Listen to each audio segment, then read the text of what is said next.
If your tech company is at least making $3 million in revenue, there's a strong likelihood that you probably also have a sales team. And if you have a sales team, you're probably looking for ways that you can improve their sales calls so you can close more business. So there's three main things I see that happen when people integrate the tool Gong with Salesforce. Really common integration to do. A lot of information out there on how you can technically do it, but I see a lot of people skip the strategy part of thinking through why we are doing this in the first place. So I want to show you in this video how you can avoid having more bad data get pushed into Salesforce by integrating it, avoid the increase of costs to Salesforce, and avoid the issue where you have this data that's now being pushed in that you have no idea what to do with because now it just feels overwhelming because we synced everything together. This matters because teams will usually jump into how do we connect Gong? They'll quickly Google something. They find that documentation on the Gong website. It doesn't feel too crazy to them. And so they just start to integrate the two together.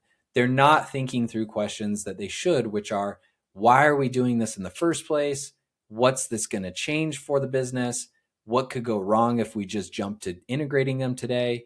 And what's the ultimate cost? Does this increase the cost for Salesforce? Does it increase the cost for Gong? What does this do for our bottom line? These are the four questions that I want to go through inside of this slide with you so that we can break those out and give you a better idea to think through this strategy so that you guys can attack this properly, okay? The setup, just keep in mind, is fairly easy to do because, again, there's a lot of documentation showing you exactly where to go and what to click. The strategy or the thinking behind it is what's the tricky part, what you got to determine as a business that makes sense for you. I've seen in a lot of situations where Gong ends up being something that we do in a day or two, and then they'll spend what seems like a lifetime for the company trying to clean up all the bad data that now got synced into their source of truth. Why teams are going to use Gong in the first place is where we should start because this helps with our goal setting. So in most cases, you're going to want to use Gong because you, like I mentioned at the beginning, you want to see more sales calls.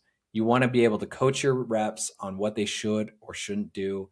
You want to spot deal problems. So at this part of the cycle in our sales process, we start to see these types of patterns, these types of questions, these types of excuses maybe of as why they don't want to continue. So it helps you with that. It's also overall just going to give your leaders more of a view into what's being said on these calls, what the pitch feels like, how people are reacting to them, and not just relying on your sales rep to tell you what they thought happened after the phone call, right? So it gives you all that point of view. So it's a really good tool to do that, right? The issue here is that if we don't have this mapped out ahead of time, this data isn't always a good thing. Sometimes just we get into this idea that the more data, the better. And so we just want to push it all into Salesforce and have it all there. But if it's not good data, it's not clean data, it's not going to help us do anything. This just creates more of a mess for you inside of Salesforce. So again, down here I have a leader really wants to know why deals are slipping. This is going to be like your sales managers. Gong will help you with that, but only if that data that comes through is actionable and is correct. It's not duplicate. So the first big question I would say that you want to ask yourself is, again, what is the goal here? Why do we actually care to integrate Gong and Salesforce together? Before you touch anything technically, make sure that this is defined by your leadership team and the business so that we don't just jump into assuming what everybody's intentions are. The operation person that might be handling this might assume one reason, your sales reps might assume another, your sales manager another, and then leadership a whole other reason, right? We want to make sure everybody's aligned before we do this so that when we do sync things up through this integration, we do try to use the data, we can craft it in a way that it's actionable for that goal, okay? So what do we want to do with this data when it comes through is kind of that second question. Good goals, I would say, that I've seen other businesses do. You really just want this to simmer down to helping reps get better, find the risky deals or the ones that you don't feel like are going to close, learn why deals closed or didn't close. In Salesforce, you might be tracking some of that with a closed lost reason, a closed won reason. This is going to enhance that a lot more. So very, very simple goals, as you can see over here, very foundational. If those are the goals that you have set, this is much more likely to be a success versus trying to set something over here on the right, which is like saving all of the data that comes through. Turn this thing on, see what it allows us to do, sync everything up, and then taking that approach, like I said, that's not always a good one, that more data is better. So No goal, as we all know, more problems later. Now, what's going to change after you connect Gong together? So once Gong and Salesforce are now talking to each other, you've integrated them, kind of have four things here. You're going to see a lot of new data that's going to show up inside of Salesforce from those calls, including the call recordings themselves. You'll have those calls and meetings that get saved to Salesforce. Salesforce is now going to increase the amount of data that it's storing for you. So in general, the fields, the things that you now have saved in there, the data itself, this is all much larger and has to go somewhere inside of Salesforce. This is where sometimes people start to see those costs go up because they sync everything together. And now I got to pay for more data or figure out how to get data back out of Salesforce. That also costs money. You got to pay somebody to do that. So costs can go up when we do this. And this is something that we want to be mindful of so that the data we have in there is actionable and something we're going to use. And we're not just increasing Salesforce costs to increase Salesforce costs. So a lot of times I feel like this is kind of what surprises leaders. If we, again, just jump into the technical, turn it all on, and then we don't feel like we thought through this and now, boom, Salesforce costs a lot more money for us. So I have one team that didn't plan for this.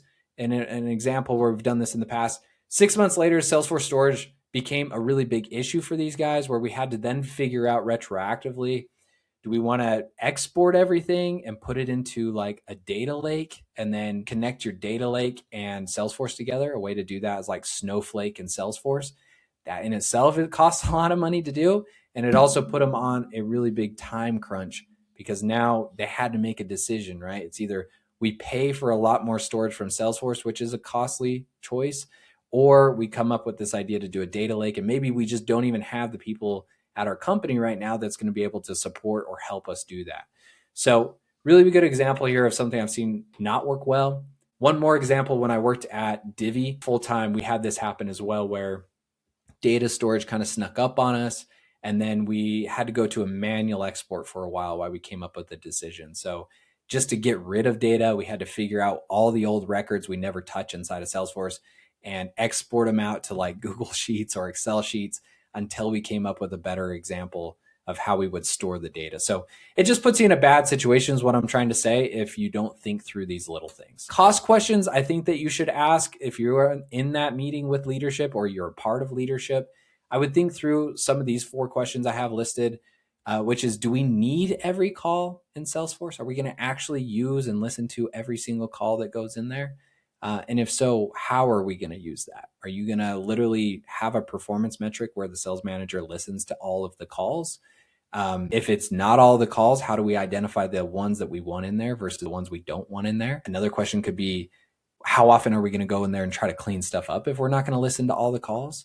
Because again, that's just data that sits there. And if you're not going to use it, it's kind of pointless to have it. What does this cost over time? So if we keep all the calls in there and all this data that's going to be pushing, what are we okay with spending as far as data storage goes? Is there a limit on that? Is there a budget that we've set as a business to say this is how much we can spend with Salesforce as a product or with a data lake as a product? Those are some things that I would consider before doing this. This will help you be a little bit less reactive when that comes up in the future. How much data is this adding? That's another good question. It kind of bleeds into the cost one.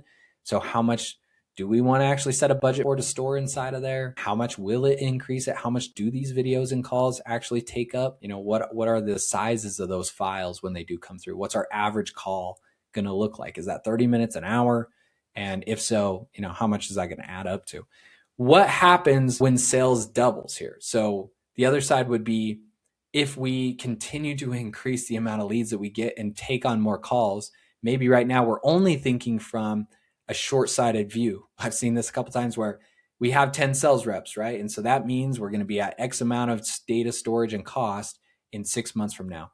But they're not accounting for what if we close X amount more business and we have to hire more sales reps. So we double the amount of either calls that we're doing or double the amount of people that we have to be able to get that number. Either way though, got to kind of think long-term and what happens if everything goes right so that we can plan for those costs as well. So again, a little bit cheaper to think of this ahead of time versus in the long run. Otherwise you get put in a pinch like I used in my past examples where you got to kind of hurry and make a quick decision. And as we all know, when you got to make something as a quick decision when the pressure's there, you sometimes just have to kind of grit it out and pay whatever it is that you have to pay to get out of the situation. So helps to think through this. Okay, so a common mistake that I will see outside of the ones we've already mentioned is they turn everything on. So I've mentioned already how the data and the cost and all that stuff is going to be correlated. Now, the default option here is when you first go into just turning this stuff on, because you haven't really thought through what you care about, the default is turn everything on and sync everything. Salesforce by default should be a place where we're taking actionable steps towards the data, right? So if I store marketing data in there, that marketing data should go into a report or dashboard or uphold some type of performance metric for that person. There should be some type of action I'm taking with that data. If it's long-term data we don't really take action on, that's where something like a Snowflake and a data lake can come into effect for the company. We want to have this. We don't want to just delete it, but I'm really maybe only going to reference it for historical stuff or historical reporting. I don't really need that in Salesforce because I'm not really taking action on it now. And it's going to cost us way more if I just keep it there. So turning everything on and then just rolling with it for six months to a year really gets people put into these things down here, right? Too much data in there that just becomes overwhelming to look at. Higher cost because what we talked about with your storage, it slows down the system. And then reports people may not trust, because if that data is just all coming in and it's not something that's necessarily accurate either, or it's duplicative, then it's going to mess up your reports and start to screw up how leadership feels about decision making around what we're doing with the sales team or what we're doing with the marketing team. So another one to kind of just call out there too. This really, I could go into this further, but really the end result of this is if you don't trust the data, you make slower decisions. If you make slower decisions, it's harder to grow the company, right? Because people clam up. They don't feel like they can risk things. They can't trust what they're seeing in the system. This is really, really what hurts scaling the company out. So more data doesn't always necessarily mean better data or more actions or faster growth. It can actually be the opposite if it's not good data. Okay, so how you should think about connecting this in a more proper way. Good plan, as a recap here, decide what Salesforce is for.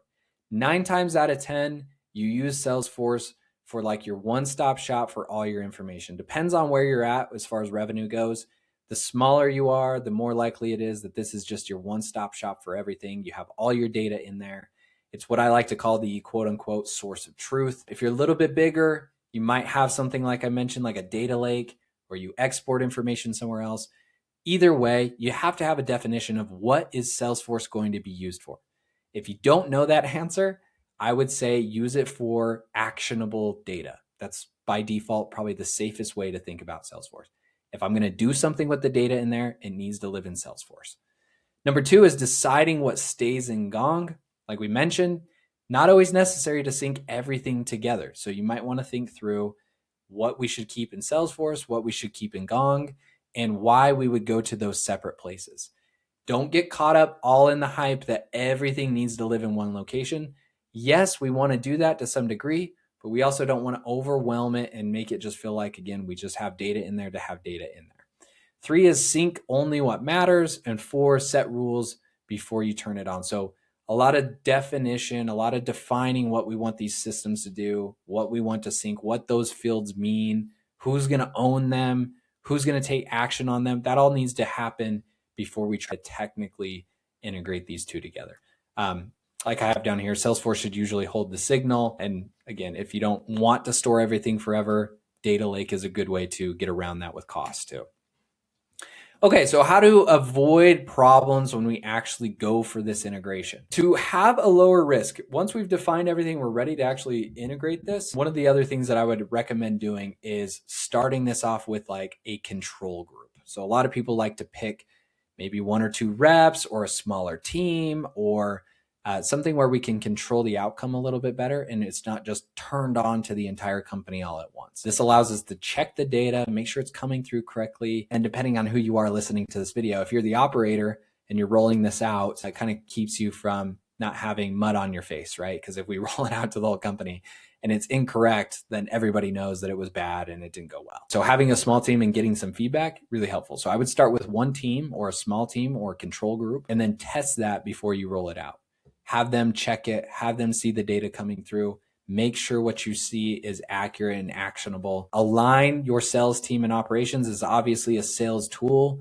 The operations team is going to be handling the integration as well as maintaining the system most likely. So those two need to be in lockstep about how this is going to be used. And like I said in the last slide, decide who owns this. If you don't actually say Amber from operations is the person that's going to be taking care of this, then it gets kind of just tossed up in the air and whoever last touched it is kind of the owner of it, which is not a good way to go into this. Like I say, in a lot of these situations, most problems are people problems. It's usually a lot of communication problems, to be honest. We just haven't defined things. We haven't assigned something to someone. We haven't set ownership somewhere. And so a lot of this can be avoided just by talking it through, defining it, saying what the plan is, and we can avoid a lot of these issues. That's what I recommend here. Okay, final takeaway. If you made it this far, let's recap. Here's what I would say. Gong and Salesforce, all in all, this is very common integration. They work well together. You can get a lot of actionable data in there. The thing that you want to really do is just make sure you have a clear goal, if that wasn't obvious throughout the entire slide. The data is limited. I don't really see a lot of teams out there that just want to sync literally everything together. Maybe that is you. Maybe you are the one-off case, but I wouldn't say that's common from what we see. Costs are planned out. We thought through how much we can spend on data storage. We thought out how much we're willing to pay on a data lake or more storage from Salesforce, things like that. And then rules are set. That includes your definitions, how we're going to assign people to the system, who's going to own it. I would include that all here in the rules. So good teams are going to be choosing what not to sync versus, I would say, the bad implementations are just turning everything on and jumping right into the technical piece of this. Okay, cool. So if this is something that caught your attention that you are going to be doing anytime soon and you haven't done this before and you'd like someone like myself that's has a team, we do this all the time, that you'd like to speak through to kind of avoid those pitfalls that you might run into, there's a link in the description below. We'd see if we're a good fit for you guys. And then if we are, we'd love to come in, talk this through with you, see how we can implement it specifically for your company and get started. If that is you, look forward to speaking with you soon. Thanks.